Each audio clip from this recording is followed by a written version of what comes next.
بسم اللہ الرحمن الرحیم الحمدللہ رب العالمین والصلاة والسلام علی سید المرسلین محمد وعلی آلہ واصحابہ وزوجاتہ وذریاتہ ومن تبعہم بإحسان الی یوم الدین وبعد۔ ناظرین السلام علیکم ورحمۃ اللہ وبرکاتہ۔ قال الامام البخاری رحمہ اللہ باب لا یاتی زمان الا الذی بعدہ شر منہ۔ ہر زمانے کے بعد دوسرے آنے والے زمانے کا اس سے بدتر ہونا۔ حدیث نمبر 7068۔ انس بن مالک کے پاس زبیر بن عوام آئے اور ان سے حجاج کے طرز عمل کی شکایت کی۔ انہوں نے کہا کہ صبر کرو، کیونکہ تم پر جو دور بھی آتا ہے تو اس کے بعد آنے والا دور اس سے بھی برا ہوگا، یہاں تک کہ تم اپنے رب سے جا ملو۔ میں نے یہ تمہارے نبی صلی اللہ علیہ وسلم سے سنا ہے۔ اب یہ اعتراض نہ ہوگا کہ کبھی کبھی بات کا زمانہ اگلے زمانہ سے بہتر ہو جاتا ہے۔ مثلا کوئی بادشاہ عادل اور متبع سنت پیدا ہو گیا، جیسے عمر بن عبدالعزیز جن کا زمانہ حجاج کے بعد تھا۔ وہ نہایت عادل اور متبع سنت تھے، کیونکہ ایک آدھ شخص کے پیدا ہونے سے اس زمانہ کی فضیلت اگلے زمانہ پر لازم نہیں آتی۔ حدیث نمبر 7069۔ ہند بنت حارث الفراسیہ روایت کرتی ہیں کہ نبی صلی اللہ علیہ وسلم کی زوجہ مطہرہ ام سلمہ نے بیان کیا کہ ایک رات رسول صلی اللہ علیہ وسلم گھبرائے ہوئے بیدار ہوئے اور کہا، اللہ کی ذات پاک ہے، اللہ تعالیٰ نے کیا خزانے نازل کیے ہیں اور کتنے فتنے اتارے ہیں، ان حجرہ والیوں کو کوئی بیدار کیوں نہ کرے۔ آپ کی مراد ازواج مطہرات سے تھی تاکہ یہ نماز پڑھیں۔ بہت سی دنیا میں کپڑے باریک پہننے والیاں آخرت میں ننگی ہوں گی۔ یہ وہ ہوں گی جو دنیا میں حد سے زیادہ باریک کپڑے پہنتی ہیں، جس میں اندر کا جسم صاف نظر آتا ہے۔ ایسی عورتیں قیامت کے دن ننگی اٹھیں گی۔ باب قول نبی صلی اللہ علیہ وسلم من حمل علینا السلاح فلیس منا۔ نبی صلی اللہ علیہ وسلم کا یہ فرمانا، جو ہم مسلمانوں پر ہتھیار اٹھائے وہ ہم میں سے نہیں ہے۔ حدیث نمبر 7070۔ عبداللہ بن عمر روایت کرتے ہیں کہ رسول صلی اللہ علیہ وسلم نے فرمایا، جس نے ہم مسلمانوں پر ہتھیار اٹھایا وہ ہم سے نہیں ہے، یعنی ہماری سنت اور ہمارے طور طریقے پر نہیں ہے۔ حدیث نمبر 7071۔ ابو موسیٰ شری روایت کرتے ہیں، کہتے ہیں کہ نبی صلی اللہ علیہ وسلم نے فرمایا، جس نے ہم مسلمانوں پر ہتھیار اٹھایا وہ ہم سے نہیں ہے بلکہ کافر ہے۔ اگر مسلمان پر ہتھیار اٹھانا حلال سمجھتا ہے، یعنی حلال جانتا ہے کہ ان کو مارنا چاہیے، تو پھر وہ کافر ہے۔ اگر درست نہیں سمجھتا، اسی کو کہتے ہیں المستحل، حلال سمجھنے والا، اور اسی کے مقابل میں ہے لا یستحل، جو اسے حلال نہیں سمجھتا ہے۔ اگر درست نہیں جانتا تو ہمارے طریق یعنی سنت پر نہیں ہے، کیونکہ ایک امر حرام کا ارتکاب کر رہا ہے۔ حدیث نمبر 7072۔ ابو ہریرہ روایت کرتے ہیں کہ نبی صلی اللہ علیہ وسلم نے فرمایا، کوئی شخص اپنے کسی دینی بھائی کی طرف ہتھیار سے اشارہ نہ کرے، کیونکہ وہ نہیں جانتا، ممکن ہے شیطان اسے اس کے ہاتھ سے چھین لے اور پھر وہ کسی مسلمان کو مار کر اس کی وجہ سے جہنم کے گڑھے میں جا گرے۔ اس طرح کی دنیا سے دین کے عالم گزر جائیں گے، اور جو لوگ باقی رہیں گے وہ ہماتن دنیا کے کمانے میں غرق ہوں گے، ان کو دینی علوم کا بالکل شوق ہی نہیں رہے گا۔ ہمارے زمانہ میں یہ آثار شروع ہو گئے ہیں۔ ہزارہ مسلمان اپنے بچوں کو صرف انگریزی تعلیم دلاتے ہیں، قرآن و حدیث سے بالکل بے بہرہ رہتے ہیں الا ماشاء اللہ۔ کچھ جو دین کے عالم رہ گئے ہیں، قیامت کے قریب یہ بھی نہ رہیں گے، علم دین کو محض بیکار سمجھ کر اس کی تحصیل چھوڑ دیں گے، کیونکہ اچھے لوگ قیامت سے پہلے اٹھ جائیں گے۔ جیسے امام مسلم نے ابو ہریرہ سے روایت کیا ہے کہ قیامت کے قریب اللہ تعالیٰ یمن کی طرف سے ایک ہوا بھیجے گا جو حریر سے زیادہ ملائم ہوگی، اس کے لگتے ہی جس شخص کے دل میں رتی برابر بھی ایمان ہوگا وہ اٹھ جائے گا۔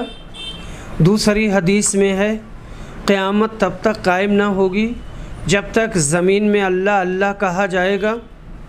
اب یہ اعتراض نہ ہوگا کہ ایک حدیث میں ہے کہ قیامت تک میری امت کا ایک گروہ قائم رہے گا حق پر، تو اس سے یہ نکلتا ہے کہ قیامت اچھے لوگوں پر بھی قائم ہوگی، کیونکہ اس حدیث میں قیامت تک سے یہ مراد ہے کہ اس ہوا چلنے تک جس کے لگتے ہی ہر ایک مومن مر جائے گا اور کفار ہی دنیا میں رہ جائیں گے، انہی پر قیامت آئے گی۔ قسطلانی۔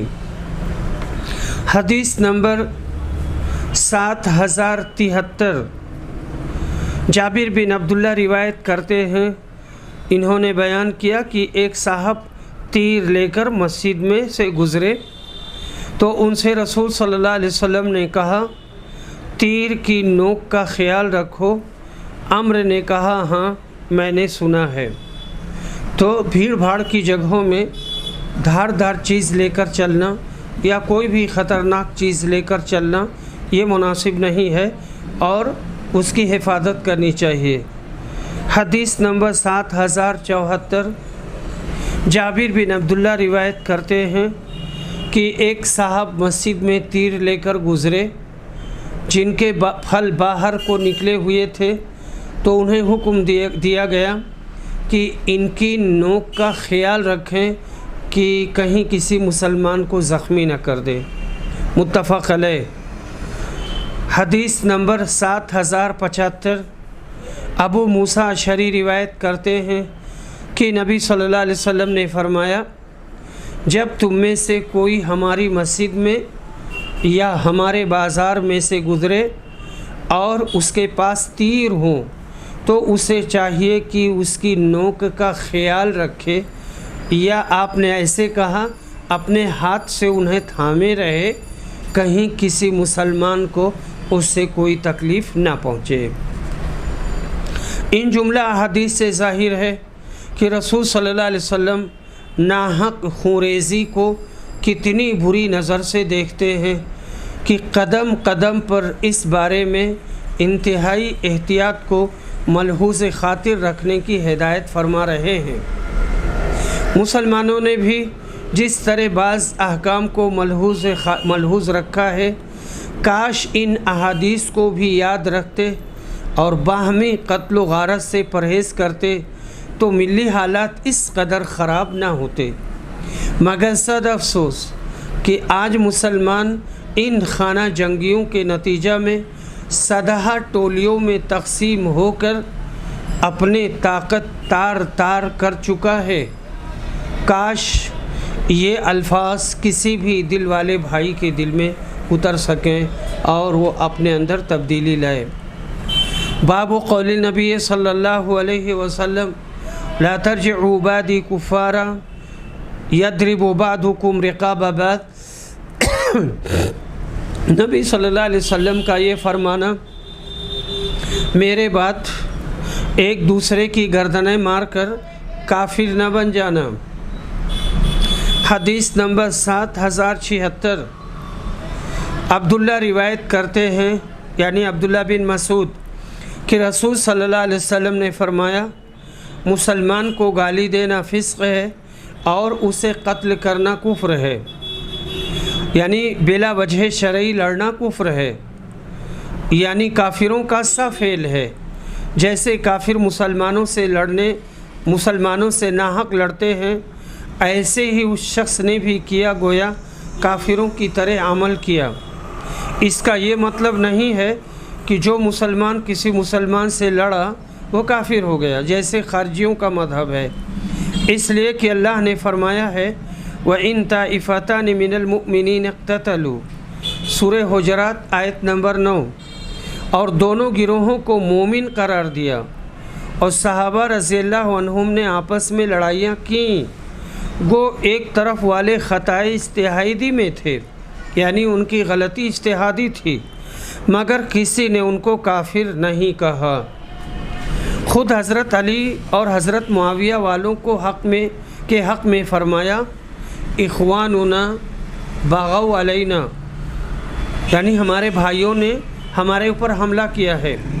خارجی مردود مسلمانوں کی جماعت سے علیحدہ ہو کر سارے مسلمانوں کو کافر قرار دینے لگے، بس اپنے ہی تئیں مسلمان سمجھے، اور پھر یہ لطف کی ان خارجیوں ہی مردودوں نے مسلمانوں کے سردار جناب علی مرتضیٰ کو قتل کیا، حضرت حسین کو بھی انہوں نے ہی قتل کیا، حضرت عائشہ اور حضرت عثمان اور اجلے صحابہ کو کافر قرار دیا۔ کہو جب یہ لوگ کافر ہوئے تو تم کو اسلام کہاں سے نصیب ہوا؟ حدیث نمبر 7077۔ ابن عمر روایت کہتے ہیں کہ نبی صلی اللہ علیہ وسلم نے فرمایا میرے بعد کفر کی طرف نہ لوٹ جانا کہ ایک دوسرے کی گردنیں مارنے لگو۔ حدیث نمبر 7078۔ محمد بن سیرین روایت کرتے ہیں، ان سے عبد الرحمن بن ابی بکرہ اور ایک دوسرے شخص حمید بن عبد الرحمن سے بھی سنا، جو میری نظر میں عبد الرحمن بن ابو بکرہ سے اچھے ہیں، اور ان سے ابو بکرہ نے بیان کیا کہ رسول صلی اللہ علیہ وسلم نے لوگوں کو یوم النحر میں خطبہ دیا اور فرمایا تمہیں معلوم ہے یہ کون سا دن ہے؟ لوگوں نے کہا اللہ اور اس کے رسول کو زیادہ علم ہے۔ بیان کیا کہ اس کے بعد آپ کی خاموشی سے ہم یہ سمجھے کہ آپ اس کا کوئی اور نام رکھیں گے، لیکن آپ نے کہا کیا یہ قربانی کا دن نہیں ہے؟ ہم نے کہا کیوں نہیں اے اللہ کے رسول، ہے۔ آپ نے فرمایا یہ کون سا شہر ہے؟ کیا یہ بلدہ نہیں ہے؟ ہم نے کہا کیوں نہیں اے اللہ کے رسول، بلدہ ہی ہے۔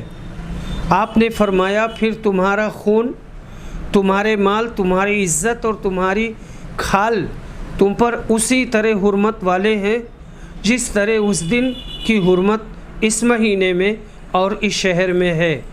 کیا میں نے پہنچا دیا؟ ہم نے کہا جی ہاں۔ آپ نے کہا اے اللہ گواہ رہنا، پس میرا یہ پیغام میرا یہ پیغام وہ لوگ جو یہاں موجود ہیں ان تک پہنچا دیں جو یہاں نہیں آ سکے ہیں، کیونکہ بہت سے پہنچانے والے اس پیغام کو اس تک پہنچائیں گے جو اس کو زیادہ محفوظ رکھنے والا ہوگا اور وہ اسے زیادہ بہتر انداز میں یاد کر لے گا۔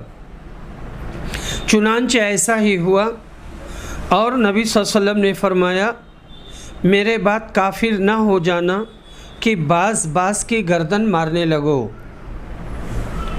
پھر جب وہ دن آیا جب عبداللہ بن حضرمی کو جاریہ بن قدامہ نے ایک مکان میں گھیر کر جلا دیا، تو جاریہ نے اپنے لشکر والوں سے کہا ذرا ابو بکرہ کو تو جھانکو، وہ کس حال میں ہے؟ انہوں نے کہا یہ ابو بکرہ موجود ہیں، تم کو دیکھ رہے ہیں۔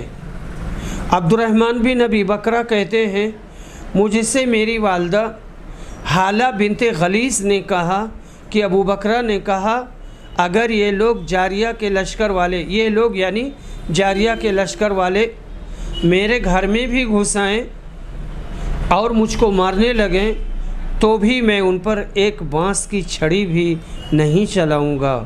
میں ان پر ہاتھ نہیں اٹھا سکتا۔ ابو عبداللہ امام بخاری نے کہا کہ بہشت کے معنی ہے رمیت، میں نے پھینکا۔ جائے کہ ہتھیار سے لڑوں، کیونکہ ابو بکر نبی صلی اللہ علیہ وسلم کی یہ حدیث سن چکے تھے کہ مسلمان کو مارنا، اس سے لڑنا کفر ہے۔ عبداللہ بن عمرو حضرمی کا قصہ یہ ہے کہ وہ معاویہ رضی اللہ عنہ کا بھیجا ہوا بصرے میں آیا تھا۔ اس کا مطلب یہ تھا کہ بصرے والوں کو بھی اغوا کر کے علی کا مخالف کرا دے، گویا معاویہ کی یہ سیاسی چال تھی۔ جب علی نے سنا تو جاریہ بن قدامہ کو اس کی گرفتاری کے لیے روانہ کیا۔ حضرمی ایک مکان میں چھپ گیا، جاریہ نے اس کو گھیر لیا اور مکان میں آگ لگا دی اور حضرمی مکان سمیت جل کر خاک ہو گیا۔ یہ واقعہ سن 38 ہجری کا ہے، اور ابن ابی شیبہ اور طبری نے بیان کیا کہ عبداللہ بن عباس جو علی کی طرف سے بصرے کے حاکم تھے، وہ وہاں سے نکلے اور زیاد بن سمیہ کو اپنا خلیفہ کر گئے۔ اس وقت معاویہ نے موقع پا کر عبداللہ بن عمرو حضرمی کو بھیجا کہ جا کر بصرے پر قبضہ کر لو۔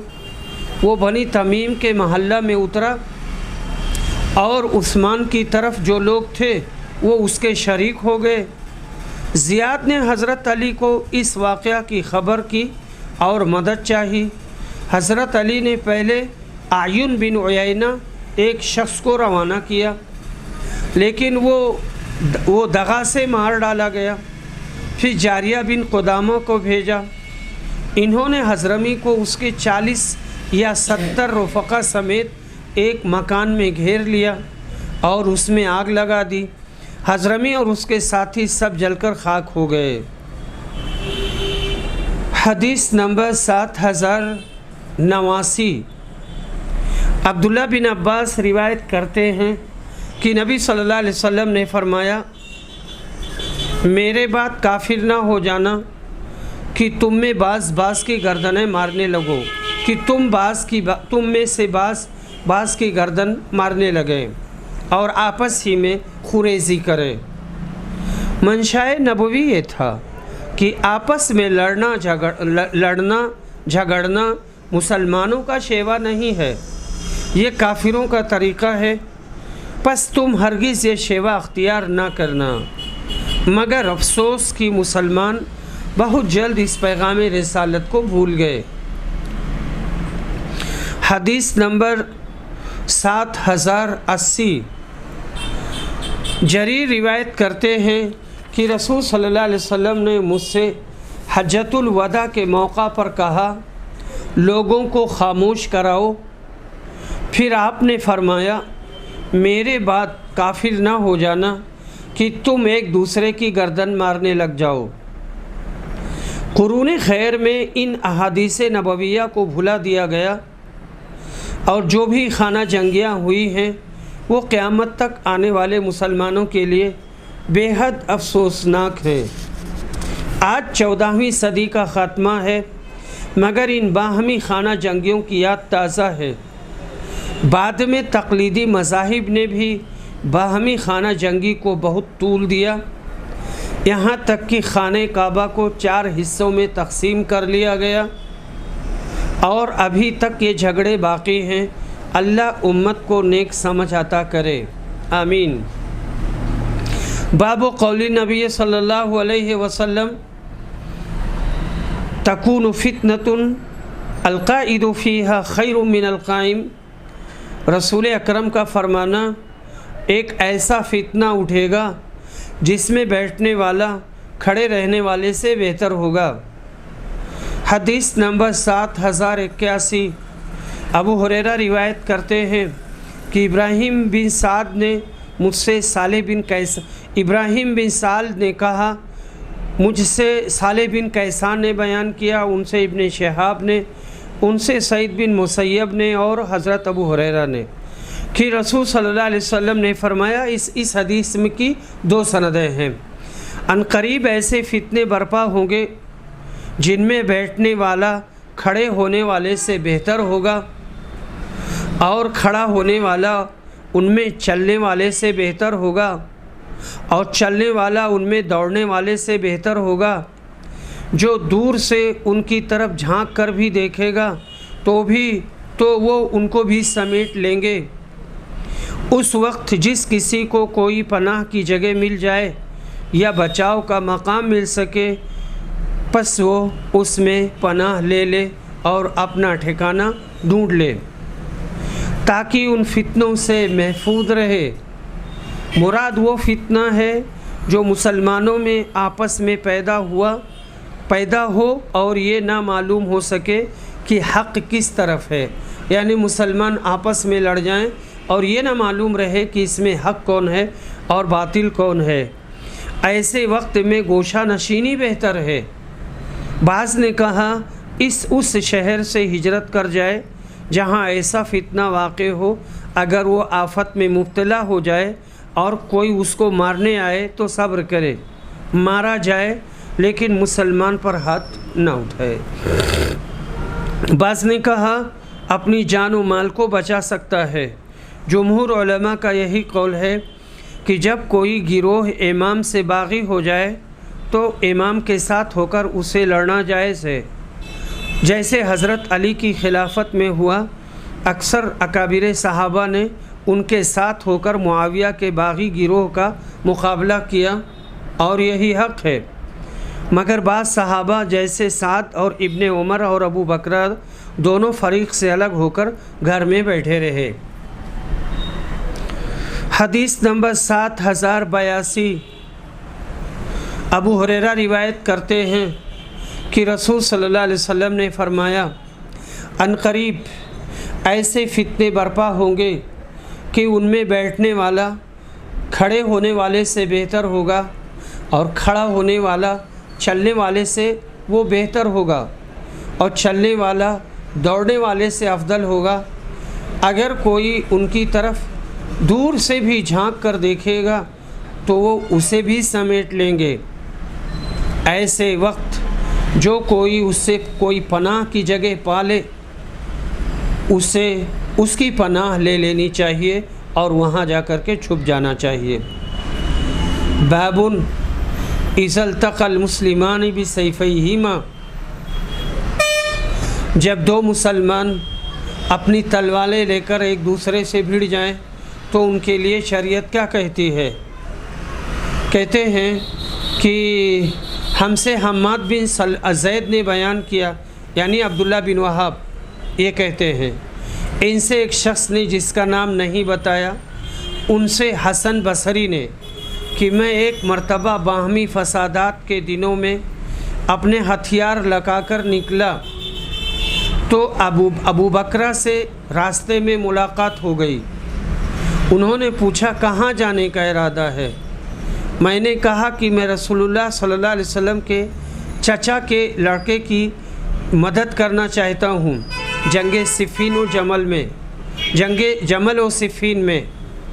انہوں نے کہا کہ لوٹ جاؤ، اور دونوں لڑائیوں سے میں ایک طرف حضرت علی تھے اور حضرت علی ہی کے لیے وہ نکلے تھے۔ انہوں نے کہا کہ لوٹ جاؤ۔ رسول اللہ صلی اللہ علیہ وسلم نے فرمایا ہے، جب دو مسلمان اپنی تلواروں کو لے کر آمنے سامنے مقابلہ پر آ جائیں تو دونوں دوزخی ہیں۔ پوچھا گیا یہ تو قاتل تھا، مقتول نے کیا کیا کہ وہ بھی جہنمی ہو گیا؟ کہا وہ بھی اپنے مقابل کو قتل کرنے کا ارادہ کیے ہوئے تھا۔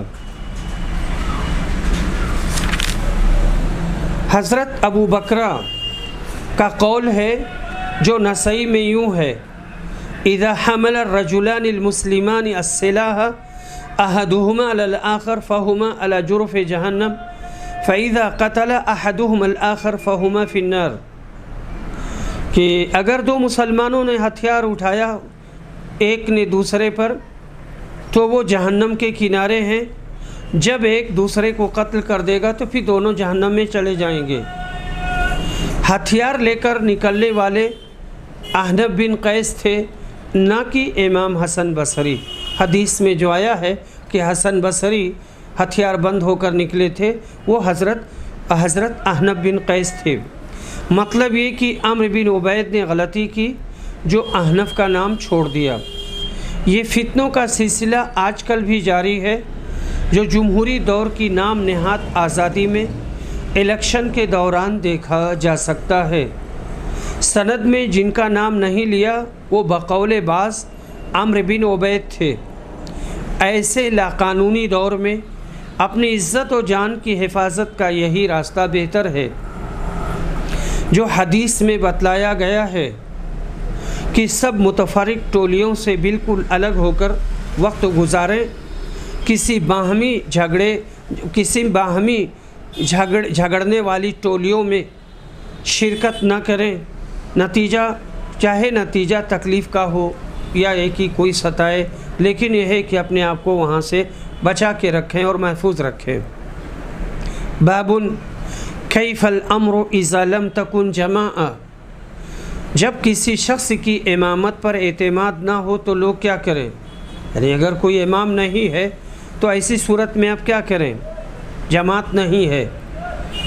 حدیث نمبر 7084، حذیفہ بن یمان روایت کرتے ہیں، کہتے ہیں کہ رسول صلی اللہ علیہ وسلم سے لوگ خیر کے بارے میں سوال کرتے تھے، میں شر کے بارے میں پوچھتا تھا، یعنی برائی کے بارے میں، اس خوف سے کہ کہیں میری زندگی میں ہی شر نہ پیدا ہو جائے۔ میں نے پوچھا اللہ کے رسول، ہم جاہلیت اور شر کے دور میں تھے، پھر اللہ نے ہمیں خیر سے نوازا، تو کیا اس خیر کے بعد پھر شر کا زمانہ آئے گا؟ آپ نے فرمایا ہاں۔ میں نے پوچھا کیا اس شر کے بعد پھر خیر کا زمانہ آئے گا؟ رسول اکرم نے کہا ہاں، لیکن اس خیر میں کمزوری ہوگی۔ میں نے پوچھا کہ کمزوری کیا ہوگی؟ آپ نے کہا کچھ لوگ ہوں گے جو میرے طریقے کے خلاف چلیں گے، ان کی بعض باتیں اچھی ہوں گی لیکن بعض میں تم برائی دیکھو گے۔ میں نے پوچھا کیا پھر دور خیر کے بعد دور شر آئے گا، یعنی خیر کے زمانے کے بعد شر کا زمانہ آئے گا؟ کہا ہاں۔ جہنم کی طرف بلانے والے دوزخ کے دروازوں پر کھڑے ہوں گے، جو ان کی بات مان لے گا وہ اس میں انہیں جھٹک دے گا، یعنی اس میں داخل کر دے گا۔ میں نے کہا اللہ کے رسول، ان کی کچھ صفت بیان کیجئے۔ کہا وہ ہمارے ہی جیسے ہوں گے اور ہماری ہی زبان عربی بولیں گے۔ میں نے پوچھا پھر اگر میں نے وہ زمانہ پایا تو آپ مجھے ان کے بارے میں کیا حکم دیتے ہیں؟ کہا مسلمانوں کی جماعت اور ان کے امام کے ساتھ رہنا۔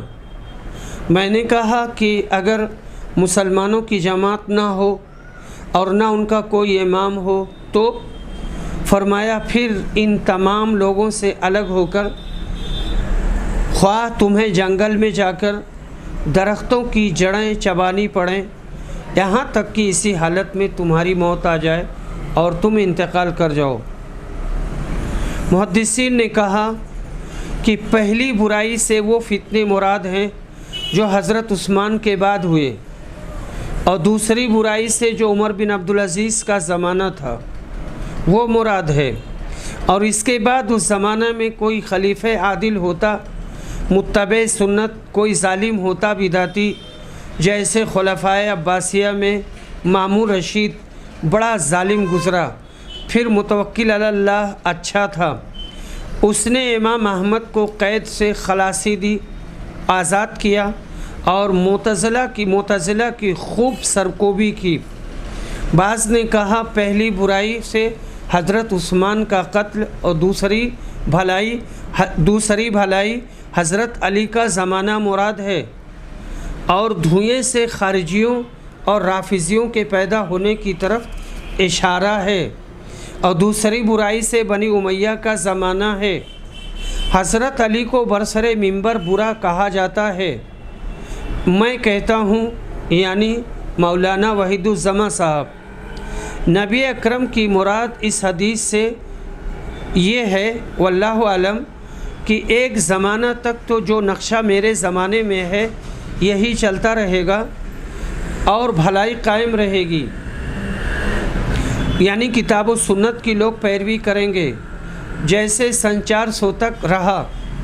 اس کے بعد برائی پیدا ہوگی، یعنی لوگ تقلید شخصی میں گرفتار ہو کر کتاب و سنت سے بالکل منہ موڑ لیں گے، بلکہ قرآن و حدیث کی تحصیل بھی چھوڑ دیں گے، قرآن و حدیث کے بدل دوسری کتابیں پڑھنے لگیں گے، دین کے مسائل بعوض قرآن و حدیث کے ان کتابوں سے نکالے جائیں گے، یعنی ان کی جماعت میں جا کر شریک ہونا، ان کی تعداد بڑھانا ہے۔ ابو یعلا نے ابن مسعود سے مرفوعاً روایت کی کہ جو شخص کسی قوم کی جماعت کو بڑھائے وہ انہی میں سے ہے، اور جو شخص کسی قوم کے کاموں سے راضی ہو وہ گویا خود وہ کام کر رہا ہے۔ اس حدیث سے اہل بدعت اور فسق کی مجلسوں میں شریک اور ان کا شمار بڑھانے کی ممانعت نکلتی ہے، گو یہ آدمی ان کے اعتقاد اور عمل میں شریک نہ ہو۔ جو کوئی حال قال چراغاں عرس اور گانے بجانے کی محفل میں شریک ہو وہ بھی بدعتیوں میں گنا جائے گا، وہ ان کاموں کو اچھا نہ جانتا ہو۔ باب من کرہ ان یکثر سواد الفتن والظلم، مفسدوں اور ظالموں کی جماعت کو بڑھانا منع ہے اور یہ حرام ہے۔ فسادی اور ظالم لوگوں کی حمایت کرنا، ان کی تعداد میں اضافہ کرنا سچے مسلمان کے لیے کسی طرح جائز نہیں ہے۔ حدیث نمبر 7085 ابو اسود روایت کرتے ہیں کہ اہل مدینہ کا ایک لشکر تیار کیا گیا عبداللہ بن زبیر کے زمانہ میں شام والوں سے مقابلہ کرنے کے لیے، اور میرا نام اس میں لکھ دیا گیا۔ پھر اکرمہ سے ملا اور میں نے انہیں خبر دی تو انہوں نے مجھے شرکت سے سختی کے ساتھ منع کر دیا۔ پھر کہا کہ ابن عباس نے مجھے خبر دی ہے کہ کچھ مسلمان جو مشرکین کے ساتھ رہتے تھے وہ رسول کریم کے خلاف غزوات میں مشرکین کی جماعت کی زیادتی کا باعث بنتے، پھر کوئی تیر آتا اور ان میں سے کسی کو لگ جاتا اور قتل کر دیا جاتا، یا انہیں کوئی تلوار سے قتل کر دیتا۔ پھر اللہ تعالیٰ نے یہ آیت نازل فرمائی، ان الذین توفاہم الملائکۃ ظالمی انفسہم، بلا شبہ وہ لوگ جن کو فرشتے فوت کرتے ہیں انہیں ان کی جان نکالتے ہیں اس حال میں کہ وہ اپنی جانوں پر ظلم کرنے والے ہیں۔ حضرت اکرمہ کا مطلب یہ تھا کہ یہ مسلمانوں سے لڑنے کے لیے نہیں نکلتے تھے بلکہ کافروں کی جماعت بڑھانے کے لیے نکلتے۔ تب اللہ تعالیٰ نے ان کو ظالم اور گنہگار ٹھہرایا۔ بس اسی قیاس پر جو لشکر مسلمانوں سے لڑنے کے لیے نکلے گا یا ان کے ساتھ جو نکلے گا گنہگار ہوگا، وہ اس کی نیت مسلمانوں سے جنگ کرنے کی نہ ہو۔ باب اذا بقی فی حصالۃ من الناس، جب کوئی برے لوگوں میں رہ جائے تو کیا کرے؟ حدیث نمبر 7086 حذیفہ بن یمان روایت کرتے ہیں، کہتے ہیں کہ ہم رسول صلی اللہ علیہ وسلم نے رسول صلی اللہ علیہ وسلم نے 2 حدیثیں بیان فرمائی تھیں، جن میں سے ایک تو میں نے دیکھ لی، دوسری کا انتظار ہے۔ ہم سے آپ نے کہا تھا کہ امانت لوگوں کے دلوں کی جڑوں میں نازل ہوئی تھی، پھر لوگوں نے اسے قرآن سے سیکھا، پھر سنت سے سیکھا، اور آپ نے ہم سے امانت کے اٹھ جانے کے متعلق فرمایا تھا کہ ایک شخص نیند سوئے گا اور امانت اس کے دل سے نکال دی جائے گی اور اس کا نشان ایک دھبے جتنا باقی رہ جائے گا، دھبے کی طرح باقی رہ جائے گا۔ پھر وہ ایک نیند سوئے گا اور پھر امانت نکال لی جائے گی تو اس کے دل میں آبلے کی طرح اس کا نشان باقی رہے گا۔ جیسے تم نے کوئی چنگاری اپنے پاؤں پر گرا لی ہو اور اس کی وجہ سے آبلہ پڑ جائے تو اس میں سوجن دیکھو گے لیکن اندر کچھ نہیں ہوگا، اور لوگ خرید و فروخت کریں گے لیکن کوئی امانت ادا کرنے والا نہیں ہوگا۔ پھر کہا جائے گا کہ فلاں قبیلے میں ایک امانت دار آدمی ہے، اور کسی کے متعلق کہا جائے گا کہ وہ کس قدر عقل مند، کتنا خوش طبع، کتنا دلاور آدمی ہے، حالانکہ اس کے دل میں رائی کے دانے کے برابر بھی ایمان نہ ہوگا۔ اور مجھ پر ایک زمانہ گزر گیا اور میں اس کی پرواہ نہیں کرتا تھا کہ تم میں سے کس کے ساتھ میں لین دین کرتا ہوں۔ اگر وہ مسلمان ہوتا تو اس کا اسلام اسے میرے حق کے ادا کرنے پر مجبور کرتا، اور اگر وہ نصرانی ہوتا تو اس کے حاکم لوگ اس کو دباتے، ایمانداری پر مجبور کرتے۔ لیکن آج کل تو میں صرف فلاں لوگوں سے ہی لین دین کرتا ہوں۔ یہ خیر القرون کا بیان ہے۔ آج کل تو امانت و دیانت کا جتنا بھی جنازہ نکل جائے کم ہے۔ کتنے دین کے دعوے دار ہیں جو امانت و دیانت سے بالکل کورے ہیں۔ اس حدیث سے غیر مسلموں کے ساتھ لین دین کرنا بھی ثابت ہوا، بشرطے کہ کسی خطرے کا ڈر نہ ہو۔ حذیفہ بن یمان سن 35 میں مدائن میں فوت ہوئے۔ شہادت عثمان کے 40 روز بعد ان کی وفات ہوئی۔ باب التعرب فی الفتنہ، فتنہ فساد کے وقت جنگل میں جا کر رہنا۔ حدیث نمبر 7087۔ سلمہ بن اکوع روایت کرتے ہیں کہ وہ حجاج کے ہاں گئے تو اس نے کہا، اے ابن اکوع، تم گاؤں میں رہنے لگے ہو، کیا الٹے پاؤں پھر گئے؟ بلکہ رسول صلی اللہ علیہ وسلم نے مجھے جنگل میں رہنے کی اجازت دی تھی۔ اور یزید بن ابی عبید سے روایت ہے کہ انہوں نے کہا کہ جب حضرت عثمان بن عفان شہید کیے گئے تو سلمہ بن اکوع ربضہ چلے گئے اور وہاں ایک عورت سے شادی کر لی، اور وہاں ان کے بچے بھی پیدا ہوئے۔